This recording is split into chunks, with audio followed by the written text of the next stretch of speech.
എല്ലാവർക്കും നമസ്കാരം. ഈ ഒരു വീഡിയോ ഞാൻ കറക്റ്റ് ചെയ്താണ് എടുത്തേക്കുന്നത്. കാരണം കഴിഞ്ഞ രണ്ട് വീഡിയോകളിൽ എനിക്കൊരു പാളിച്ച പറ്റി. എന്റെ മൈക്ക് കംപ്ലൈന്റ് ആയിരുന്നു. അതുകൊണ്ട് നല്ലപോലെ ഒന്ന് സൗണ്ട് ക്വാളിറ്റി ഒന്നും വരുത്താൻ പറ്റില്ല. ഇതിൽ ഓക്കെ ആണെന്ന് ഞാൻ പ്രതീക്ഷിക്കുന്നു.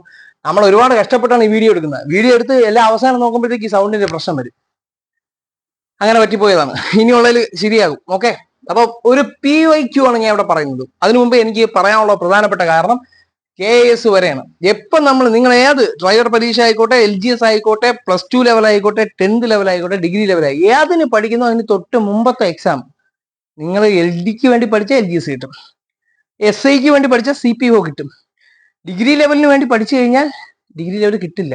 KSന് വേണ്ടി പഠിച്ചാൽ ഡിഗ്രി ലെവൽ കിട്ടും. സോ PYQs എക്സ്പ്ലനേഷൻ വളരെയധികം ഉപയോഗം ചെയ്യും. നമ്മൾ ഇന്ന് ഈ പഠിക്കുന്നതിലൂടെ ഇന്ത്യൻ നദികളിലെ ഉപദ്വീപീയ നദികൾ, അതുമായി ബന്ധപ്പെട്ട കാര്യങ്ങൾ, അത് എല്ലാം പഠിക്കുന്നില്ല.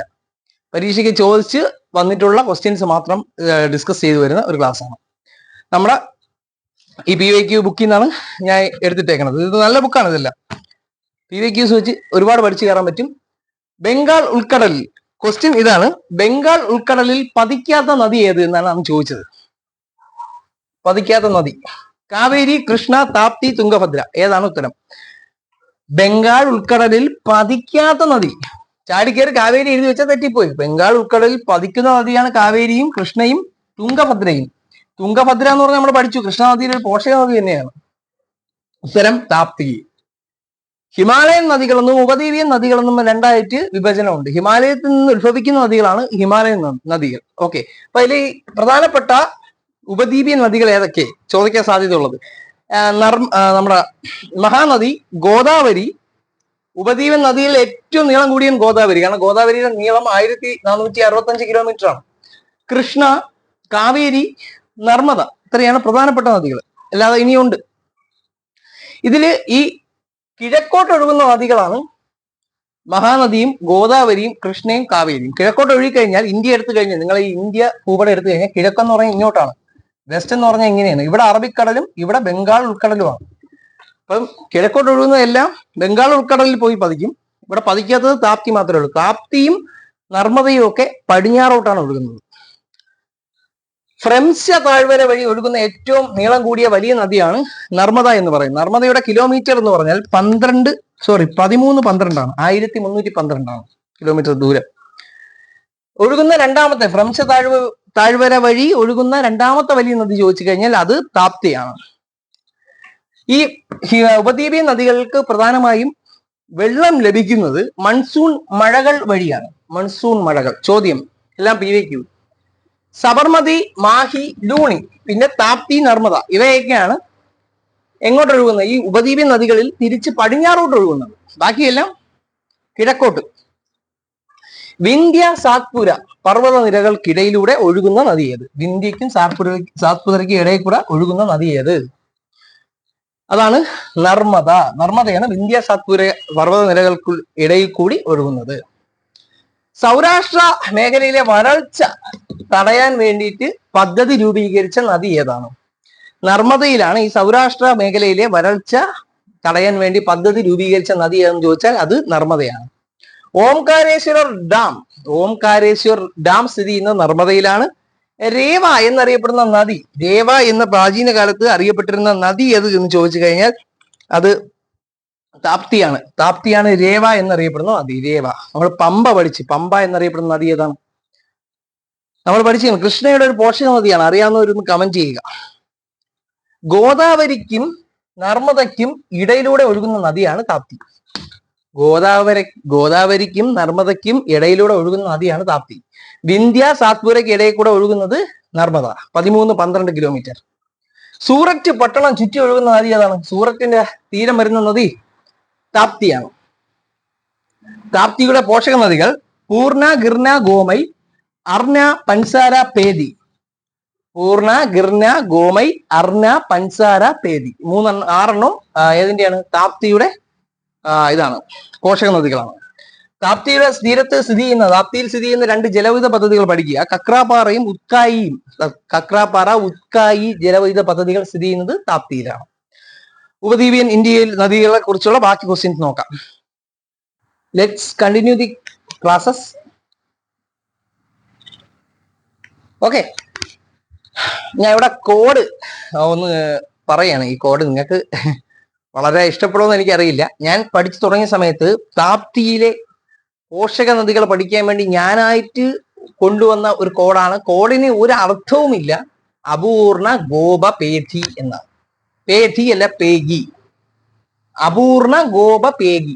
ഇതറിയാമെങ്കിൽ താപ്തിയിലെ എല്ലാ പോഷക നദിയും കിട്ടും. ആ വച്ച് അർണ. പൂർണ്ണ അത് അതിന്റെ പോഷക നദി തന്നെയാണ്, പൂർണ്ണമായിട്ട് കിട്ടും. ഗോപ അതിൽ ഗോമൈ, ഗോമൈ. പൻസാര.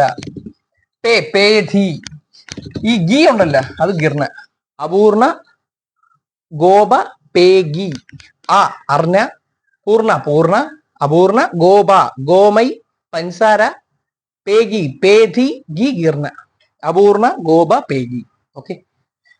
ഒഡീഷയുടെ ദുഃഖം എന്നൊക്കെ അറിയപ്പെടുന്ന ഒഡീഷയിൽ കിടക്കുന്ന ഏറ്റവും കിട്ടിയ ഒരു നദിയുണ്ട്. അതൊരു ഉപദ്വീപീയ നദിയാണ്. അതിന്റെ പേരാണ് മഹാനദി. ഹീര മഹാ ഉറക്കമാണ്. അടുത്ത കോഡാണ്. ഹീര മഹാ ഉറക്കമാണ്. ഹീര മഹാ ഉറക്കമാണെന്ന് പറഞ്ഞാൽ ഹീര ഹിരാക്കുഡ്, മഹാനദി, ഉറക്കം ഒഡീഷ.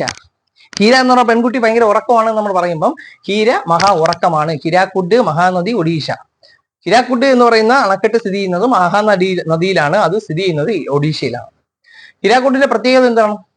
ഹിരാക്കുഡ് നമ്മൾ എഴുതുമ്പോൾ ആദ്യം ഇംഗ്ലീഷ് എഴുതുമ്പോൾ എച്ച് ആണ് വരുന്നത്. എച്ച് എന്ന് പറഞ്ഞാൽ ഹൊറിസോണ്ടൽ, ഏറ്റവും നീളം കൂടിയ നദി ഡാം എന്ന് ചോദിച്ചു കഴിഞ്ഞാൽ ഇന്ത്യയിൽ ഹിരാക്കുഡ് ആണ്. തെഹിരി എന്ന് എഴുതി കഴിഞ്ഞാൽ തെഹിരി ഡാം. ഈ വള്ളിക്ക് ഭയങ്കര ഉയരം കൂടുതലാണ് അല്ലെ.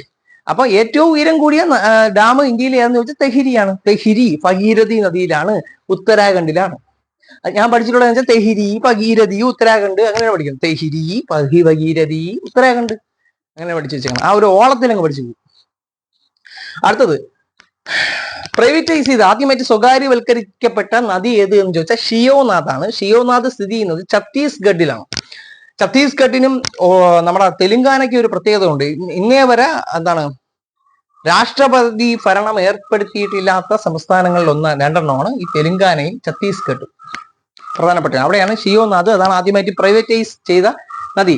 ഗോദാവരി ഇന്ത്യയിലെ ഏറ്റവും നീളം കൂടിയ രണ്ടാമത്തെ നദി, 1465. ഒന്ന് ഗംഗയാണ്. പക്ഷേ പൂർണ്ണമായും ഇന്ത്യയിലൂടെ ഒഴുകുന്ന ഏറ്റവും നീളം കൂടിയ നദി എന്ന് ചോദിച്ചു കഴിഞ്ഞാൽ അത് ഗോദാവരിയാണ്. 1465 കിലോമീറ്റർ ഉണ്ട്. ഗംഗയ്ക്ക് ഇന്ത്യയിൽ മാത്രം ഇത്രയും നീളമില്ല. 12 വർഷത്തിൽ ഒരിക്കൽ ഗോദാവരിയുടെ തീരത്ത് നടക്കുന്ന ആഘോഷമാണ് പുഷ്കാരം എന്ന് പറയും. ഓക്കെ അല്ലേ? ഇനി നമുക്ക് പഠിക്കാനുള്ളത് നദികളും അതിന്റെ ഉത്ഭവവും പതനവുമാണ് പഠിക്കേണ്ടത്. അത് ഇമ്പോർട്ടന്റ് ആണ്. അതുകൊണ്ട് പഠിക്കുമ്പോൾ ഈ ഒരു ക്വസ്റ്റ്യൻ എക്സ്പ്ലനേഷൻ തീരും. ലാസ്റ്റ് പാർട്ട് നദി, ഉത്ഭവം, പതനം.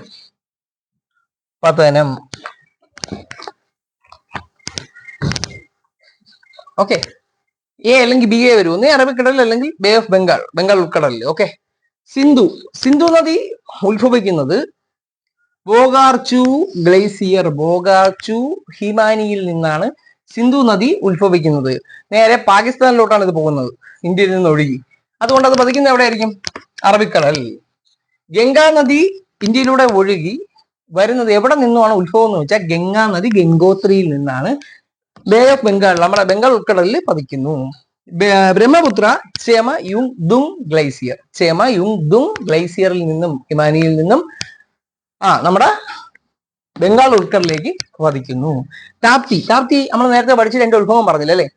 മുൾട്ടായി പീഠഭൂമി. താപ്തി എന്ന് പറയുന്ന ഒരു മുട്ടായി ആണ് എന്ന് പഠിക്കണം. താപ്തി മുട്ടായി. അപ്പൊ താപ്തി മുൾട്ടായി പീഠഭൂമി. താപ്തി മുട്ടായി ആണ് കോഡ്. മുൾട്ടായി പീഠഭൂമി അറബിക്കടലിൽ പതിക്കുന്നു. കൃഷ്ണ നദി നമ്മൾ ഇന്നലെ പഠിച്ച് മഹാബലേശ്വർ, മഹാരാഷ്ട്രയിലെ മഹാബലേശ്വറിൽ നിന്നും ഒഴുകി വരുന്നു. ആന്ധ്രാപ്രദേശ്, തെലുങ്കാന വഴിയൊക്കെ പോകുന്നു. ഏറ്റവും കൂടുതൽ വൃഷ്ടിപ്രദേശം, നീർത്തടങ്ങൾ അതിന് സമ്മാനിക്കുന്നത് എവിടെ നിന്നാണ്? മഹാരാഷ്ട്രയിൽ തന്നെയാണ് അല്ലെ? അപ്പൊ കൃഷ്ണ നദി മഹാബലേശ്വറിൽ നിന്ന് ഉത്ഭവിക്കുന്നു. അത് നേരെ പതിക്കുന്നത് ബംഗാൾ ഉൾക്കടലിലോട്ട് പതിക്കുന്നു. കാവേരി ഉത്ഭവിക്കുന്നത് എവിടെ നിന്ന് ചോദിച്ചാൽ തലൈക്കാവേരിയിൽ നിന്ന് ഉത്ഭവിച്ച് ബംഗാൾ ഉൾക്കടലിൽ പതിക്കുന്നു. ഗോദാവരി ഉത്ഭവിക്കുന്നത് എവിടെ നിന്ന് ചോദിച്ചു കഴിഞ്ഞാൽ നാസിക്കിലെ ത്രയംബക കുന്നുകളിൽ നിന്ന് ഉത്ഭവിച്ച് അത് നേരെ പതിക്കുന്നത് എവിടെയാണ്? ബംഗാൾ ഉൾക്കടൽ. മുന്തിരി നഗരം എന്നറിയപ്പെടുന്നത് നാസിക്കാണ്. പിന്നെ മഹാനദി പഠിക്കാൻ എളുപ്പമുണ്ട്, ഹാ ഉണ്ട്, ഇവിടെ ഹാ ഉണ്ട്. സിഹാവ മലനിരകളിൽ നിന്ന് ഉത്ഭവിച്ച് ബംഗാൾ ഉൾക്കടലിൽ പതിക്കുന്നു. ഓക്കെ അല്ലേ? ഇത്രയാണ് നമുക്ക് പഠിക്കാനുള്ളത്. ഒന്ന് കാണാതെ പറഞ്ഞു നോക്കി, സിമ്പിൾ ആയിട്ട് കിട്ടും. നോക്കാം, ഞാൻ നോക്കാതെ പറയാം. സിന്ധു നദി ബോഗാർച്ചു ഗ്ലേസിയർ അറബിക്കടലിൽ പതിക്കുന്നു. ഗംഗ ഗംഗോത്രിയിൽ നിന്ന് ഉത്ഭവിക്കുന്നു, എവിടെ പതിക്കുന്നു? ബംഗാൾ ഉൾക്കടലിൽ പതിക്കുന്നു. അത് കഴിഞ്ഞ് ബ്രഹ്മപുത്ര നോക്കിയ നദിയൊന്നും നോക്കിയാണേ. ബ്രഹ്മപുത്ര ചെമയുന്തും ഗ്ലേസിയറിൽ നിന്ന് ഉത്ഭവിക്കുന്നു. ബ്രഹ്മപുത്ര ആയതുകൊണ്ട് പതിക്കുന്ന എവിടെയായിരിക്കും? ബംഗാൾ ഉൾക്കടലിലാണ്. അടുത്ത താപ്തി മുട്ടായി പീഠഭൂമിയിൽ നിന്ന് എന്താണ് ഉത്ഭവിക്കുന്നു. പിന്നെ കൃഷ്ണനദി എവിടെ നിന്നാണ്? മഹാബലേശ്വർ. കാവേരി തലൈക്കാവേരി. മഹാനദി സിഹാവ നദി. മലനിരകൾ നാസിക്കിലെ ത്രയംബക കുന്നുകളിൽ നിന്ന് ഉത്ഭവിക്കുന്നതാണ് ഗോദാവരി.